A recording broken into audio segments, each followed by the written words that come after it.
Thank you for the kind presentation and for the opportunity to speak about role models and mentors.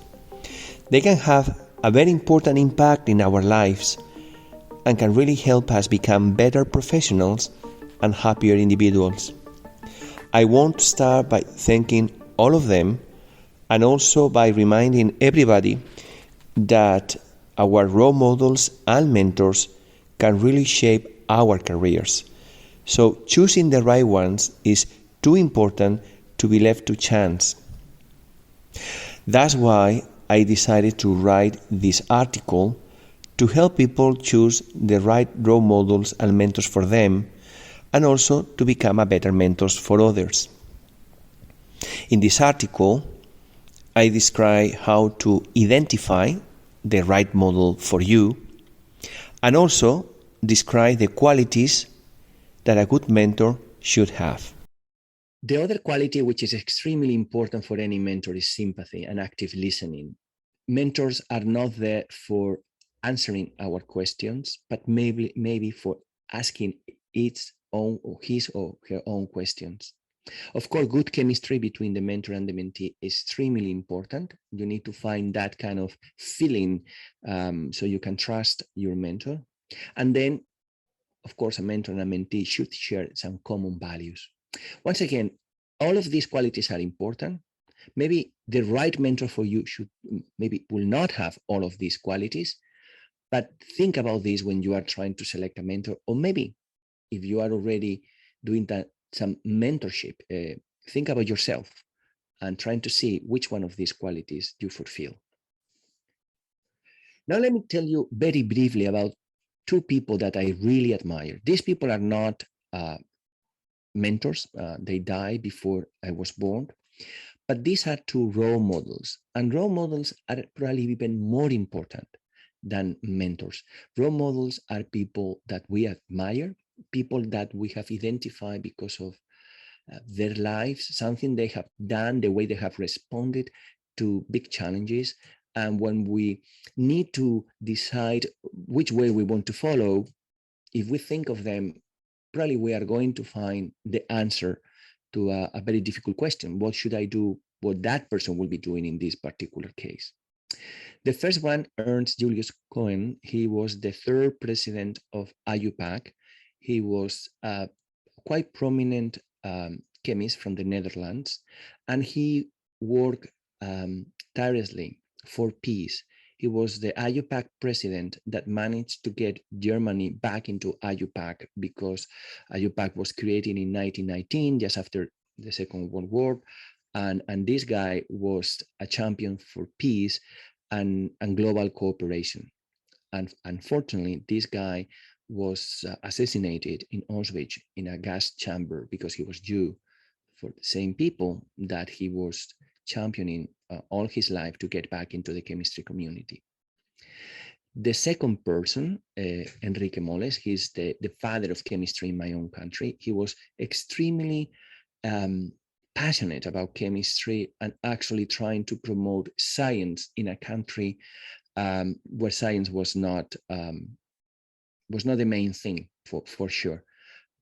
He had a very prominent role during the few years that we have a republic here in Spain, but after the Franco regime, he was exiled and then he was imprisoned when he was back in Spain. But even during those days, he was producing original science and working for the well-being of his fellow Spaniards. So two people which has been extremely committed to chemistry, to the global community through cooperation and peace. So these two people are the ones that I identify by reading biographies, as I was saying before. And I recommend you, again, to identify role models that are not only like very well known, or maybe the kind of role models everybody will have, but maybe role models that are more relevant to you because of your field, because of your career, because of your passion. So once again, read biographies and trying to identify role models which are right for you. These two people actually met in Spain in 1933, 3 years before our civil war. And here is Ernest Cohen. He was already quite old here. You maybe identify also this guy here. This is, of course, Fritz Haber. A few months before he died, he was in his way to Israel. He already left Germany because of the regime over there. He was Jew also. And here you can see Enrique Mons here also in Santander in Spain during that beautiful summer. This picture here is a picture of the leadership of IUPAC. There are some prominent chemists that here in this picture who met in Santander to organize a major conference, an IUPAC conference in Madrid the year later. And again, because of these people, because of the kind of inspiration I got from them, years ago, I decided to join IUPAC. And since January 1st this year, I became president of this organization. So let me tell you a little bit of what we do at IUPAC for you, for the world, for everybody. First of all, I want to say is, yes, I do recognize that many people, when they heard about IUPAC, they think about, oh, the periodic table, chemical nomenclature, why do I need to study all of this? Probably they think about IUPAC as a group of people that are doing very boring science, worrying about names and standards and methods, and it's completely different. So IUPAC is not like this, IUPAC is like this. This is a picture of our council delegates. These people here are so passionate about chemistry, global cooperation, diversity, evidence-based decisions. These people are, all of them, role models for me, and several of them already my mentors. And I was so honored when they elected me to preside over this very prestigious, very old organization. And I want you to keep this picture in mind when you think about IUPAC, because these men and women from all over the world are the actual image of IUPAC. I'm really grateful and honored to all of them. But what do we do at IUPAC? So the main thing we do at IUPAC is to verify data, to collect all the data that we need to do research, the atomic weights, the constants, and the thermodynamic data, all of that. And all of that is done on a voluntary basis by thousands of people all around the world. So again, this is a beautiful example of cooperation, of people who are so passionate about chemistry that spend their time verifying data, working about nomenclature, and working about its standards, that I cannot thank them enough for everything they do for the global community. But we do many other things. Now I'm going to be sharing with you some of the things we do at IUPAC to support early career scientists. The first thing we do, probably the most obvious thing we do, is to recognize the most talented young researchers. And every year we recognize 5 outstanding chemists for their contributions with the Solvay IUPAC Young Chemist Award, a very prestigious award that we present to them during our General Assembly. This picture, of course, here is our former president, Mark Cisa. We also work very closely with the International Younger Chemist Network. This is a group of early career scientists that used to work very close with IUPAC. We encourage them to create their own international community. And these people that used to be involved with IUPAC, and still they are, but now they are an independent organization that work mainly about mentoring, providing resources, workshops, webinars. They really do an amazing work with the main purpose of empowering early career scientists, to give them resources, knowledge, and they get together to organize scientific meetings. So a very active, very inspiring community of early career scientists working for the community. And here's just an example of what they are doing. This is during one of the IUPAC conferences. And you see here some of the members of the International Younger Chemist Network are explaining what they are doing, why they are doing it, the kind of resources that they put together for the community. And again, this is a very inspiring group of young scientists who devote their time to help others.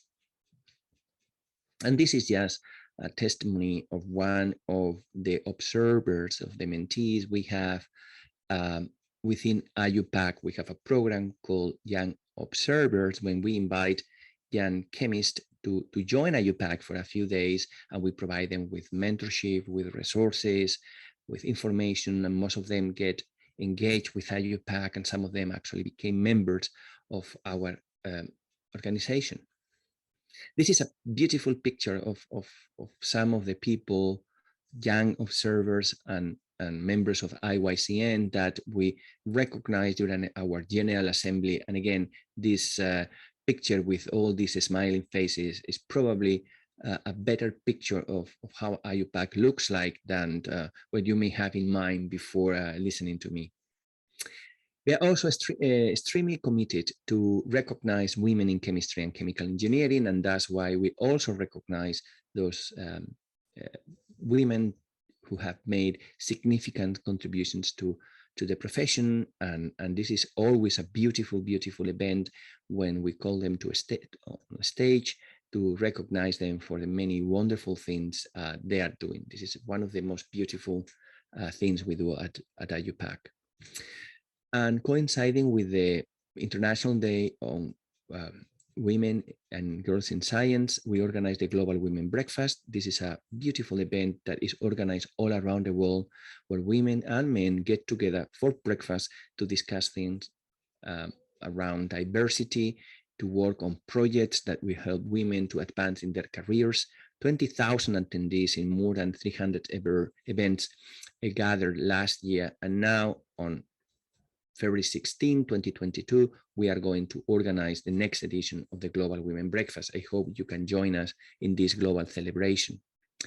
We also organize an online platform. This is a beautiful, beautiful project called Chem Voices, because some of the early career scientists who are working with us told us that they don't have a platform to share their projects, their science, also the ideas, maybe suggestions to improve their careers, most of them in developing countries, maybe women, marginalized groups. And Chem Voices is an initiative by IUPAC to give a voice to any early career scientist who want to share with the world his or her concerns, projects, or maybe research. And all of this information is in the IUPAC YouTube channel, so thousands and thousands of people can listen to you through this platform. This is another beautiful picture of what we do at IUPAC. This is our Committee on Chemistry Education. This is a picture taken in Mongolia, because we also do many, many international activities to promote science and education everywhere. I told you before that in this article, Standing on the Shoulders of Giants, you can find information about how to identify good role models and good mentors. But in this article, I also share with the readers some benefits of joining international organization like IUPAC, but many, many others. And EURAXESS is also a wonderful international organization where you can grow as a professional by volunteering your time. So these are some of the benefits that you may obtain, you may gain by volunteering your time in an international organization. So the first thing is that you are going to find a diverse environment. And in many occasions, some of the early career scientists I work with work in quite close societies where they cannot interact with people from other cultures or other points of view. So joining an international organization for sure is going to give you access to a very diverse environment. So the other thing you're going to get is to develop many soft skills like communication, leadership, that you may not gain if you don't volunteer your time. The other thing, because you're going to be busy and you're going to need to manage teams, you're going to learn how to advance your own priorities and to make sure that you devote your time to the most important things. You're also going to discover new career opportunities. For example, the ones that are attending this event learn a lot about EURAXESS. Svetlana was providing us with some information that you only get when you join an organization like this one. You're going to build great professional contacts. Again, this event is a good example of that.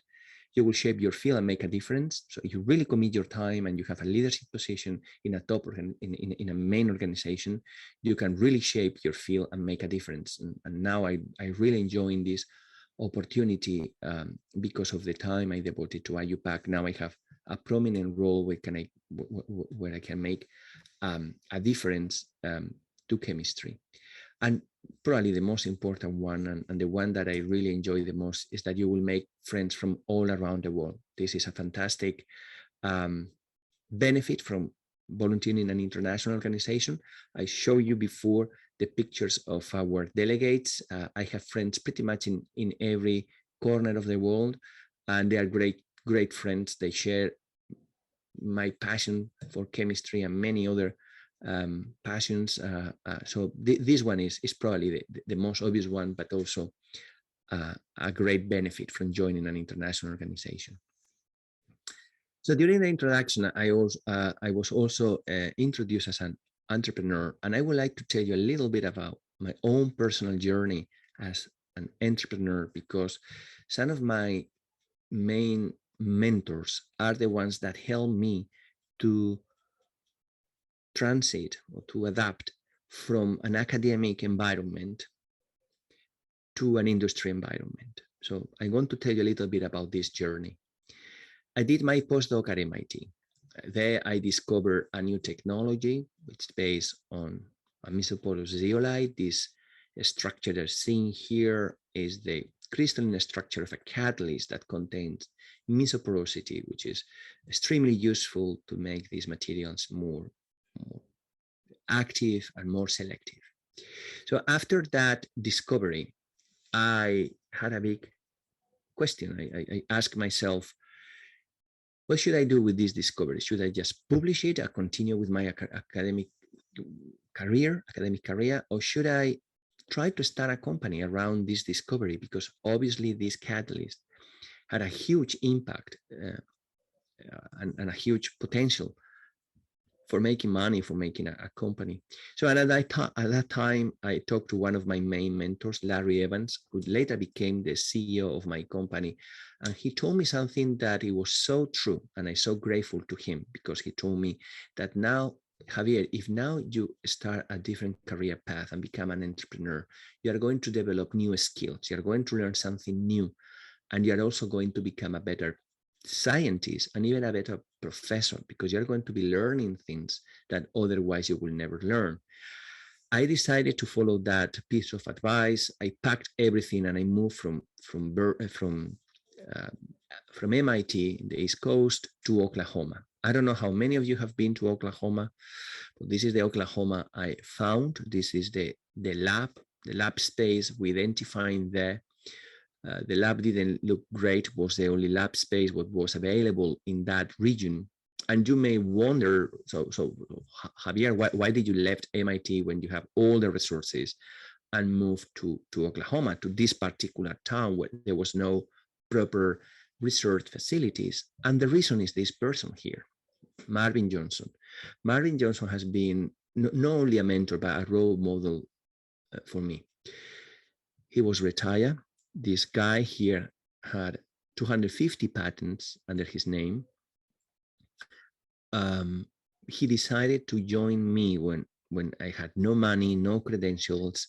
I knew nobody there, and he agreed to join me for several years without pay. We didn't have any money.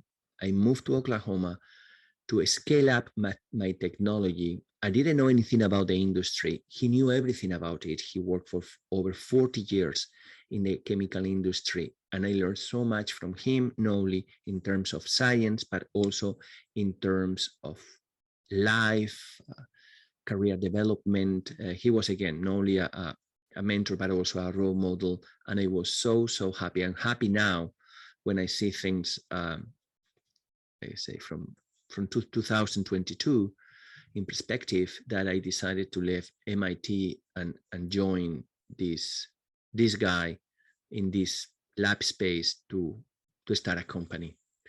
After many years of hard work and many difficult problems and challenges, we were able to produce enough data to raise significant amount of money to then move back from Oklahoma to the East Coast, in this case to Princeton, to create a lab and a pilot plan where we were able to produce enough catalyst to convince a catalyst manufacturer, in this case Grace is a major company with these kind of facilities, and scale up my technology from a few grams now to several tons of catalyst. This is very easy to say. Scaling up from grams to tons, it takes to say 3 seconds, but this is a major undertaking.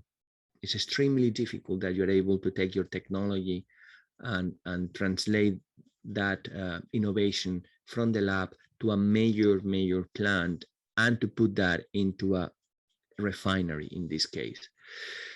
So I'm so pleased to share with you some of the data that we got in a refinery, because refineries, as you may know, produce a lot of CO2, and because our catalysts produce less coke that they activate the catalyst, they don't need to be burned to treat it at very high temperature to remove the coke.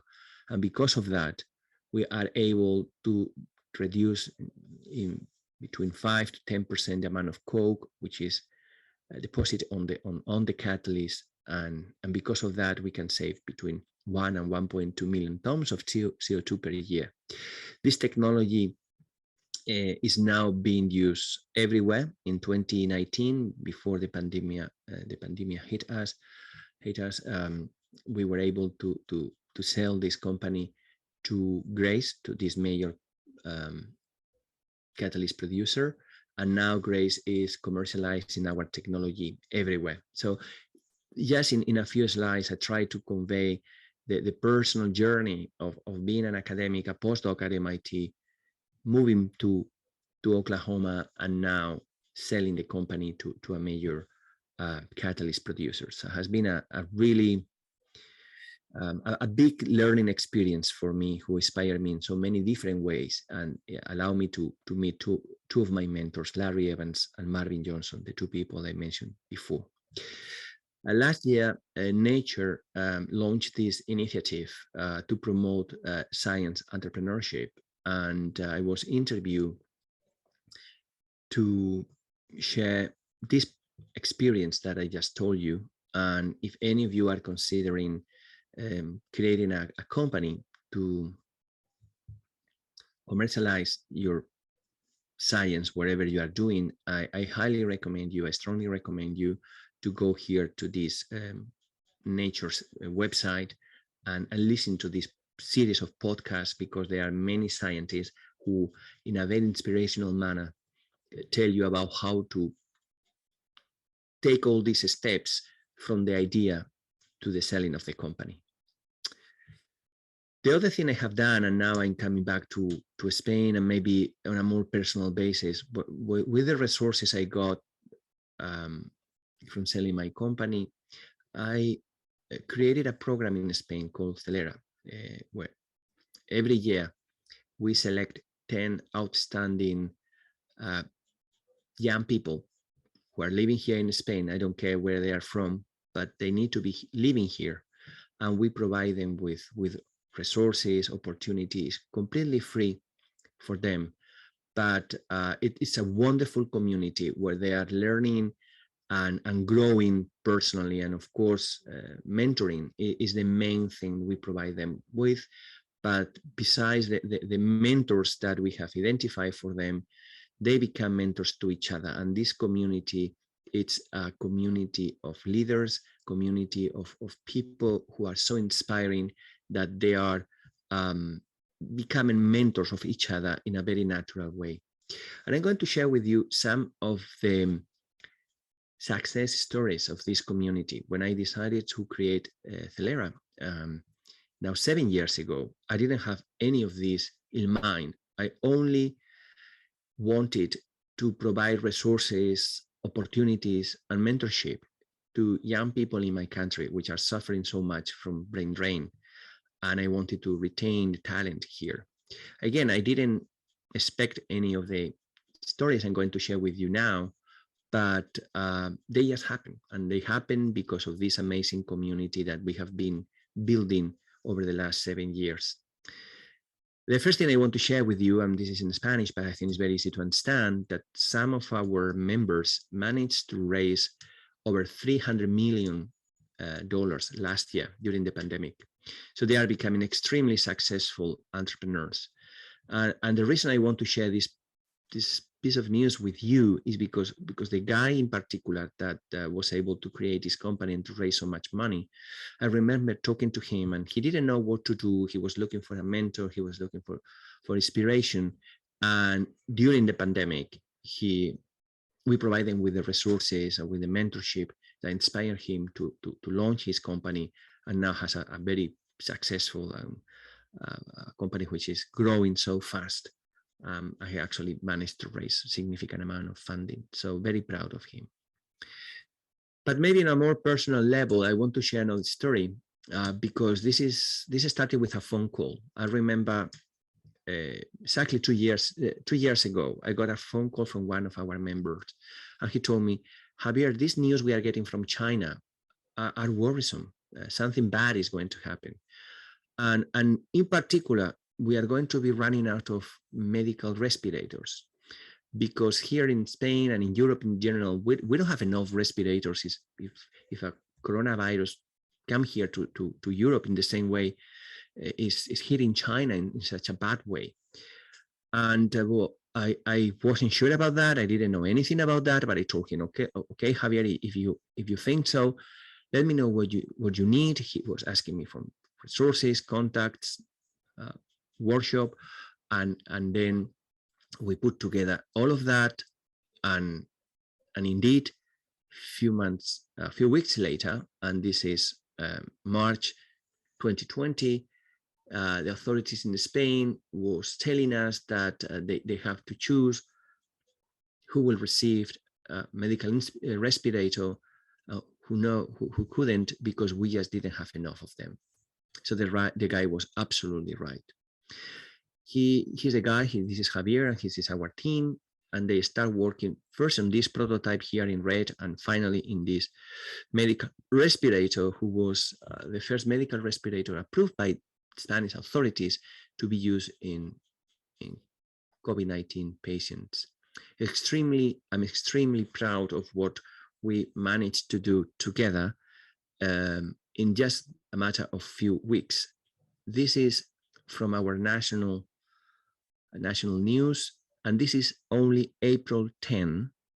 So maybe just a month and a week after we start working on this project, and 5 weeks, we were able to deliver the first units to our hospitals. So cannot tell you how proud I am of these people who in a matter of just a few days were able to design, build, produce all of these respirators that now we are sharing to Latin America. And this is a picture of the Minister of Foreign Affairs of Ecuador receiving some of the respirators. And this is the former president of Peru, President Vizcarra, receiving our respirators in Lima, Peru. Well, these pictures are very emotional because I still remember the days where we have to be in lockdown here in Spain, and at the same time producing these units and sending them to Latin America. I'm telling you all of this because of something that I believe in 100%. And this is that we are people. We are not academics. We are not entrepreneurs. We are people. And by people, what I mean is a complex being who at the same time can be many things. Sometimes we identify ourselves as a professor, as a researcher, as a worker, as a politician. But one of my key messages today, and that was the subject of an article I wrote for Science, is that we can be many things. And actually, if we want to be a complete person, we should develop all our capabilities. And I'm here sharing my own experience as an academic entrepreneur. And actually, I do think that we need more scientists becoming entrepreneurs, because we need those discoveries to reach the market, to reach people as soon as possible. That kind of community of multi-talented individuals is what I found when I joined the Global Young Academy. The Global Young Academy, again, is a beautiful, beautiful organization. And I wanted to tell you just a few words about them because of the topic of this webinar. The Global Young Academy was created 12 years ago, again, to create a community, a family of early career scientists from all around the world. First, to give us a voice, but also to promote cooperation, and many beautiful things flourish from this beautiful idea. One of them is that 2 years ago now, we created the Young Academy of Spain, and this initiative is not only now in Spain, thanks to the Global Young Community, to the Global Young Academy. Now there are 50 countries with Global Young Academies, which is fantastic, because this is a way to empower early career scientists. Many times in many countries, early career scientists don't have a voice, and these academies provide them with the prestige, with the reputation, with the resources that they need. We are very much coordinated, and again, because this webinar is for EURAXESS, I want to tell you that all the young academies in Europe work together, and we have annual meetings where we try to identify opportunities to support and empower early career scientists in Europe and beyond Europe. And we do a lot of activities, again, about mentorship, and invite you to visit the different young academies, maybe the young academy in your own country, because you will find a lot of resources. The one here in Spain provides a lot of resources, information for early career scientists. Here is our YouTube channel with many, many webinars. We have organized all kinds of webinars. I'm going to highlight just very few of them. This one here is how to support your research, how to identify founders, funding opportunities, which of course is a major question for any early career scientist. Also, how to craft a winning ERC proposal. And we had a half-a-day workshop with people from ERC who were providing us with very specific advice on how to write a winning ERC proposal. We have hundreds of people from all around Europe and beyond Europe joining us for this event, and also for the national funding opportunities. We also organized a workshop that was very, very well attended and is very informative. So with the Global Young Academy, we are also trying to, again, same idea, provide resources, information, and mentorship opportunities for early career scientists. And this is a picture of the first time we actually met in person, because this Global Young Academy has been created, and everything I told you has been done during a pandemic, which of course is no ideal. And just to finish, a general comment, and I would love to hear from you and to have an open discussion with your own thoughts. This final thought is about trying to build better yourself, trying to identify within you that person that you want to become, and using mentors and role models as a way to discover that person which is within you, but maybe because of a paper, maybe because of a deadline, we are worried doing other things.